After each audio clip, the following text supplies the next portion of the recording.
Hotel স্টাইলে আজকে আপনাদের সঙ্গে শেয়ার করব খাসির পায়া অথবা নেহারির রেসিপি। খুবই অল্প কিছু উপকরণ দিয়ে ঝটপট মজাদার এই নেহারির রেসিপিটি কিভাবে তৈরি করবেন, তো চলেন ভিডিওটি শুরু করা যাক। হ্যালো এভরিওয়ান, আসসালামু আলাইকুম। আশা করছি যে যেখানে আছেন ভালো আছেন। আলহামদুলিল্লাহ আপনাদের দোয়াতে আমি অনেক ভালো আছি। তো আমি এই যে খাসির পায়াটা খুবই ভালো করে পরিষ্কার করে নিয়েছি। পায়াটি রান্না করার জন্য আমি প্রেসার কুকার নিয়ে নিয়েছি। এখন আমি একে একে প্রেসার কুকারের ভিতরে সব উপকরণগুলো দিয়ে দিব। আমি এই যে প্রথমে পায়াগুলো দিয়ে দিলাম, তারপরে আমি এখন এর ভেতরে পরিমাণ মতো পেঁয়াজ কুচি দিয়ে দিব। পায়া রান্নার ক্ষেত্রে কিন্তু মশলার পরিমাণ খুবই কম করে ব্যবহার করতে হয়, তাহলে খেতে বেশি মজা লাগে। এখন আমি এর ভেতরে দিয়ে দিয়েছি গোটা কিছু রসুন। আমি কিন্তু প্রেসার কুকারে রান্না করছি, তার জন্য সব গোটায় দিয়ে দিয়েছি, যেহেতু অনেকগুলা বাসি দেওয়া হবে, তো এমনিতেই কিন্তু সব মশলাগুলা গলে যাবে। তো যাই হোক, আমি এই যে তারপরে এর ভেতরে দিয়ে দিলাম টেস্ট অনুযায়ী শুকনা মরিচ, তারপরে দিয়ে দিয়েছিলাম আদা এবং জিরার একটা পেস্ট, তারপরে আমি দিয়ে দিলাম সব রকমের গুঁড়া মশলা, যেরকম টেস্ট অনুযায়ী লবণ, পরিমাণ মতো হলুদের গুঁড়া এবং ধনে গুঁড়া। দেওয়ার পরে আমি এর ভেতরে দিয়ে দিলাম পরিমাণ মতো রান্নার রেগুলার সাদা তেল, আর দিয়ে দিয়েছিলাম একটা তেজপাতা, দারচিনি এবং এলাচ। দেওয়ার পরে আমি যে একটা খুন্তির সাহায্যে খুবই ভালো করে নেড়েচেড়ে মিশিয়ে নিয়েছি। একটু সময় নিয়ে ভালো করে মেশাতে হবে।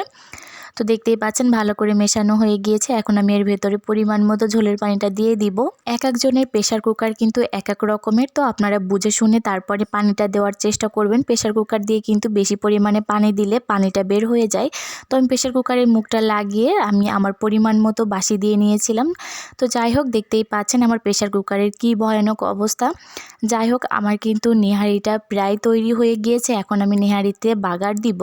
তার জন্য চুলায় একটা ফ্রাই প্যান বসিয়ে আমি এই যে পরিমাণ মতো সরিষার তেল দিয়ে দিয়েছি। আপনারা কিন্তু বাগার দেওয়ার ক্ষেত্রে সরিষার তেলটাই ব্যবহার করবেন, তাহলে কিন্তু খেতে গেলে খুবই মজা লাগে আর খুবই সুন্দর একটা স্মেল আসে। তো আমি একটু করে জিরা দিয়ে দিলাম, তারপরে দিয়ে দিলাম কিছু শুকনো মরিচ, আর দিয়ে দিলাম পেঁয়াজ কুচি এবং রসুন কুচি।